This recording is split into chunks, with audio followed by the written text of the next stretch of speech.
সবাই বেজার কারা হাত তোলেন তো।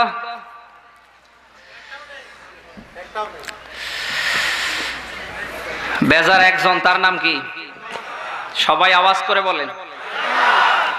শয়তানকে দেখেছেন আপনারা? এত যশোরে তো নেই। হ্যাঁ, ভালো কাজে আসতে পেরে আমরা খুশি, আর ওপরওয়ালা বেজার। আওয়াজ করে বলেন। ওপরওয়ালা আরো বেশি খুশি,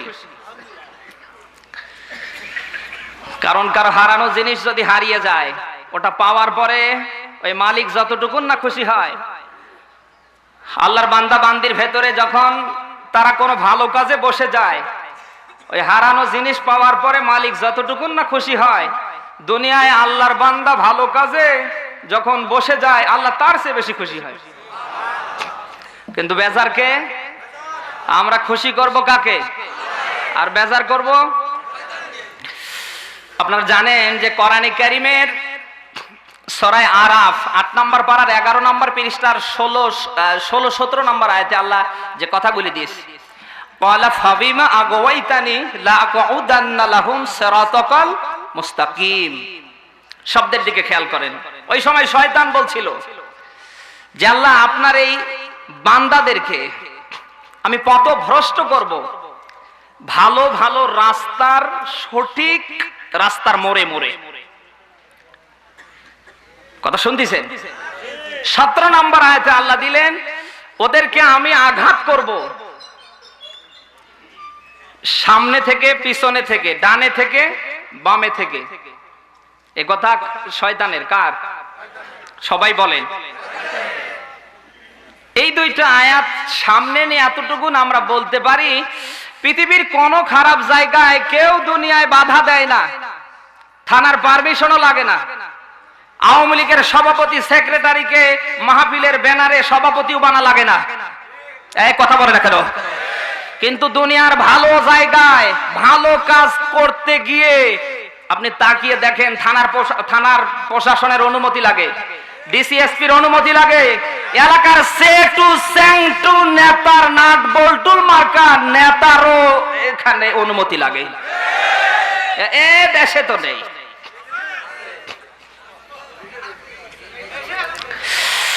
আমার বন্ধুরা, আমার আল্লাহ রাব্বুল আলামিনের যে স্পষ্ট কথা, ওই সময় শয়তান ডাক দিয়ে বলছিলেন, রাব্বুল আলামিন, আপনার বানি আদমকে আমি পথভ্রষ্ট করব সামনে থেকে, পিছনে থেকে, ডানে থেকে, বামে থেকে।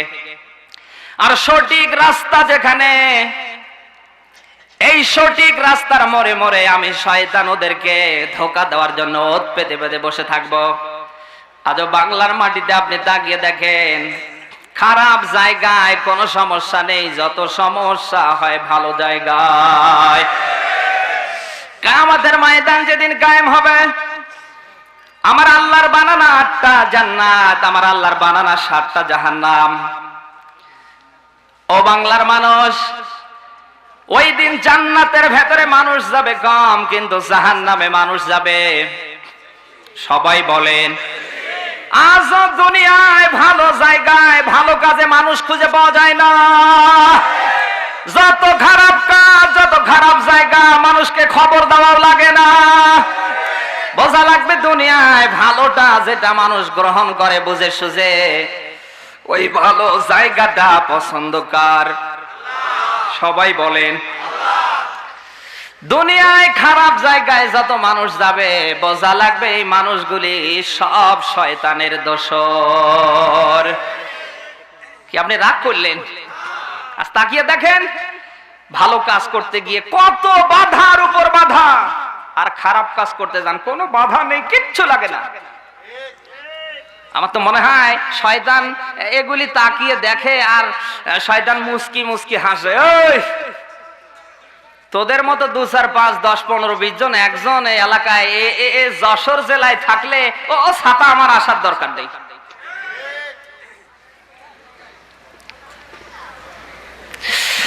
আমার বন্ধুরা, কোরআনে কারিমে আল্লাহ দিয়েছেন, ওয়ামাইয়াত্তাবি খুতুওয়াতিশ শাইতান ফাইন্নাহু ইয়া'মুরু বিল ফাহশাই ওয়াল মুনকার। বলেন আল্লাহু আকবার। সূরা নূরের 21 নম্বর আয়াতে আল্লাহ দিয়েছে, আল্লাহ পাক বলেন এই দুনিয়ায় যে বাজারা শয়তানের ইতাআত করবে, শয়তানকে ফলো করবে, শয়তানের কর্মসূচিগুলি বাস্তবায়ন করবে, ফাইন্নাহু ইয়া'মুরু বিল ফাহশাই ওয়াল মুনকার, শয়তান ওই সমস্ত দলের কর্মসূচি পালন করা মানুষদেরকে তামাম দুনিয়ার ফাহেসা মন্দ কাজে নির্দেশ দেবে। এই কথা আমার না আল্লাহর? সবাই বলেন। আর যারা দুনিয়াতে আমার আল্লাহকে মাইনাস করে, শয়তানকে যারা দশর বানিয়ে হাইলাইট করতে চায়, আপনি তাকিয়ে দেখেন শয়তান ওদেরকে এমন কায়দায় ফাহেসার দিকে, মন্দ কাজের দিকে হাঁকিয়ে হাঁকিয়ে নির্দেশ দিচ্ছে, এটা কর ওটা কর। এই কথা কই না আমার বন্ধুরা, শয়তান দুনিয়ায় সব সময় আমাকে আপনাকে মাইনাস করবে। কার পথ থেকে? জান্নাতে শয়তান যেতে দেবে। শয়তানের টার্গেট যে করেই হোক আমাকে আপনাকে জাহান্নামে নেবে। দুনিয়ায় কি আপনি বুঝে শুনে শয়তানের ইতাআত করবেন? এই কারা করবেন? হাত তুলেন দেখি। আল্লাহ রাব্বুল আলামিন বলেন, ইয়া আইয়ুহাল্লাযীনা আমানু ইন্নামাল খামরু ওয়াল মাইসিরু ওয়াল আনসাবু ওয়াল আযলামু রিজসুম মিন আমালিশ শাইতান ফাজতানিবুহু লাআল্লাকুম তুফলিহুন। বলেন আল্লাহু আকবার। সূরা মাইদা 5 নম্বর সূরা 7 নম্বর পারা 2 নম্বর পৃষ্ঠার 90-91 পরের আয়াতে আল্লাহ এই কথাগুলি দিয়েছেন। আল্লাহ বলেন, ওহে ঈমানের দাবি করো যারা, আমি আল্লাহ তোমাদের বলছি, ইন্নামাল খামরু ওয়াল মাইসির ওয়াল আনসাবু ওয়াল আজলাম রিজসুম মিন আমালিশ শাইতান, নিশ্চয় দুনিয়ার মদ, নিশ্চয় জুয়া এবং মূর্তি এবং লটারি, এগুলো সব শয়তানের কাজ। কথাকার দুনিয়ায় যারা মদ, জুয়া, এরপরে মূর্তি, এরপরে লটারি, এই 4 কর্মসূচি নিয়ে দুনিয়ায় এখন পর্যন্ত লেগে আছে, বোঝা লাগবে ওটা আর কেউ নয়, ওটা টাটকা শয়তান। কারণ মদ, জুয়া, মূর্তি, লটারি এগুলি শয়তানের কাজ। কথাকার সবাই আওয়াজ করে বলেন। আজ বাংলার মাটিতে শয়তানের কাজকে যারা হাইলাইট করতে চায় দেশের মোড়ে মোড়ে, ও বাংলার মানুষ, এরা একটা মানুষ না, এরা মানুষ নামের শয়তান। আমার কারো সাথে শত্রুতা নেই, সবার সাথে আছে বন্ধুত্ব, গলা ধরা ভালোবাসা, মোহাব্বত। কাউকে কটাক্ষ করে কষ্ট দিয়ে কথা বলার উদ্দেশ্য আমার না, কারণ আমি আপনার একজন দিনী ভাই। কথা বলে না কেন? একজন মুসলমানের উপর আর একজন মুসলমানের হক আছে 6টা। কয়টা? সবাই বলেন। ওই হক নিয়েই কথা বলছি। আপনি আমার দিনী মুসলমান ভাই, আপনি আমার মুমিন ভাই। দুনিয়ায় যে কাজের কর্মসূচিকে আপনি হাইলাইট করার জন্য তামাম বাংলাদেশের আলেমদেরকে আপনি মারার, পিটিয়ে ওদের চামড়া, ওদের ঘাড় মটকানোর চেষ্টা করছেন, খোদার কসম করে বলি, বাংলার মাটিতে আপনি মারা যাওয়ার পরে ফেরেশতা জিবরাইল এসে যদি আপনার জানাজা দেয়, খোদার কসম এই দেশে আপনার জানাজা আল্লাহ কবুল করবে না। বুখারী শরীফের হাদিস। আমার সাথে আপনার বন্ধুত্ব হবে, আমার সাথে আপনার শত্রুতা হবে কার দিকে তাকিয়ে? সবাই বলেন। আপনি যদি দুনিয়ায় ভালো কাজ করেন ইসলাম সম্মত, আল্লাহর আসমানি কিতাবের নিয়ম নীতি দিয়ে, বিশ্ব নবী মুহাম্মদ রাসূলুল্লাহর দেখানো সুন্নাত তথা নবীজি মুহাম্মদ রাসূলুল্লাহর আদর্শ দিয়ে আপনি দুনিয়ায় যদি ভালো কাজ করেন, আপনাকে সাপোর্ট করা লাগবে। আর এটা যদি ইসলাম বিদ্বেষী হয়, আল্লাহর আসমানি কিতাবের বিরোধী হয়, আপনি যদি আমার জন্ম দেয়া বাবাও হন, আপনার বিরুদ্ধে অবস্থান নেওয়া লাগবে। তখন আপনি আর বাবা না, আপনি বাবা নামের শয়তান। ও বাংলার মানুষ, শয়তানের কাজ যে বা যাই করবে ওটা আর মানুষ থাকে না, ওটা হয়ে যায় শয়তান। আর মুসলমানের সাথে শয়তানের কোনো সম্পর্ক? এই মুসলমানেরা শয়তানের সাথে সম্পর্ক রাখতে পারে?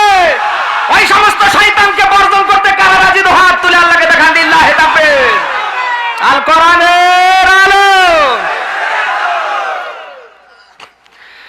আমার ভাইরা, আপনার কত হাইলাইট হওয়ার দরকার। আপনি পূর্বের দিকে একটু ফিরে যান। আল্লাহর নবী মুহাম্মদ রাসূলুল্লাহ সহকারে নবীজির যে সাহাবীগুলো ওই সময় ছিলেন, দুনিয়ায় যারা জান্নাতি মানুষ হিসাবে সার্টিফিকেট প্রাপ্ত হয়েছেন, তাদের একটা ফটোর বিশ্বের কোথাও আছে? একটা মূর্তি আছে, একটা ভাস্কর্য আছে।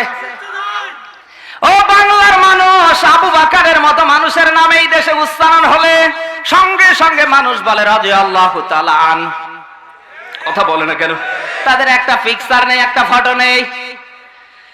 আল্লাহর নবী, বিশ্ব নবী মুহাম্মদুর রাসূলুল্লাহ দিয়েছেন মুসলিম শরীফের হাদিস, ওমর ইবনুল খাত্তাব হাদিসটা বর্ণনা করেন।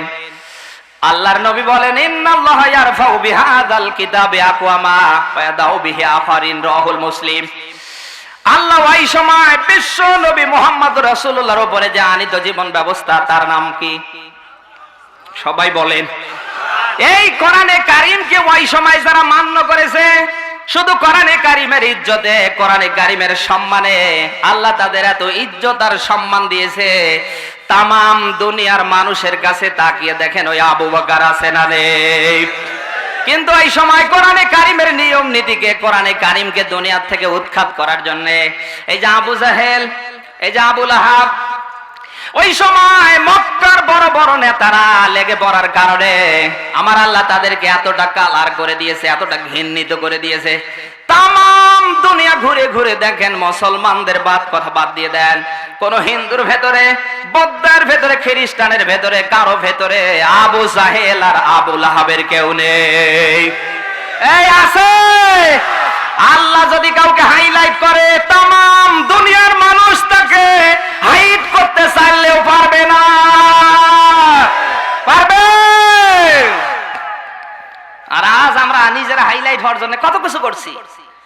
ভয় তো আজ আমাদের আল্লাহর নেই, আছে? আজ এতটুকুন যদি আল্লাহর ভয়, আখিরাতের ভয়, পরকালের ভয় আমাদের ভেতরে থাকতো, অন্তত আমরা ইসলাম বিদ্বেষী, অন্তত আল্লাহর আসমানি কিতাবের বিরোধী কোন কাজ এই বাংলার মাটিতে আমরা মুসলমান সেজে কেউ করতাম না। আসলে বলতে তো লজ্জা হয়, আমরা তো মুসলমান ওই কায়দার, ওই যে আগা কেটেছি আর গরুর গোশত খাই, এই দুইটা তরিকা নিয়ে মুসলমানের দাবি করি। এই কথা কয়টা? আসলে আমরা তো ওই কায়দার মুসলমান না, আমরা হয়েছি গরুর গোশত খেয়ে আর আগা কেটে মুসলমান। এই জন্য আমাদের মনে যা চাই আমরা তাই করছি, হয় ওটাই ইসলাম সাপোর্ট করে করুক, মৌলবি সাপোর্ট করে করুক, না করে নাই।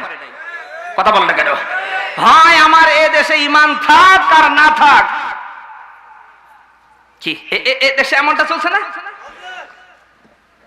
আদম থেকে নিয়ে মুহাম্মদুর রাসূলুল্লাহ পর্যন্ত যত নবী আর রাসূল এই দুনিয়ায় এসেছিলেন, সব নবী রাসূলদের মিশন ছিল একমাত্র আল্লাহর ইবাদত করো, 2 নম্বরে ওয়াজতানিবুত তাগুত, তাগুত তথা শয়তানকে বর্জন করা। কথা শুনতেছেন? সমস্ত নবী রাসূলদের মিশন ছিল শয়তানের পক্ষে না বিপক্ষে? সবাই বলেন। শয়তানের কয়টা কাজ বললাম? কথা কয় না? এই কয়টা কাজ?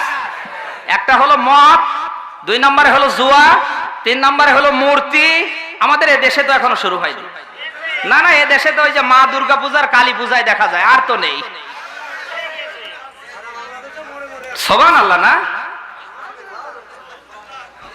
এ দেশে রহমত আসবে কি করে? বুখারীর হাদিস, নবীজি বলেন, কারো বাড়িতে, কারো ঘরে যদি একটা ওই ধরনের কোন মূর্তির ছবি থাকে, যতদিন ওটা থাকবে ততদিন ওই ঘরে রহমত দেবে না কে? এটা কি আমার বানানা? দুনিয়ার কোন হুজুরের বানানা? আমাদের রহমত আসবে কি করে? আমরা তো সব দরজা বন্ধ করে দিচ্ছি। আমার বন্ধুরা, আদম থেকে নিয়ে মুহাম্মদুর রাসূলুল্লাহ পর্যন্ত যত নবী আর রাসূল দুনিয়ায় এসেছিলেন, প্রত্যেক নবী রাসূলের মিশন ছিলেন, কর্মসূচি ছিলেন মূর্তির বিরুদ্ধে।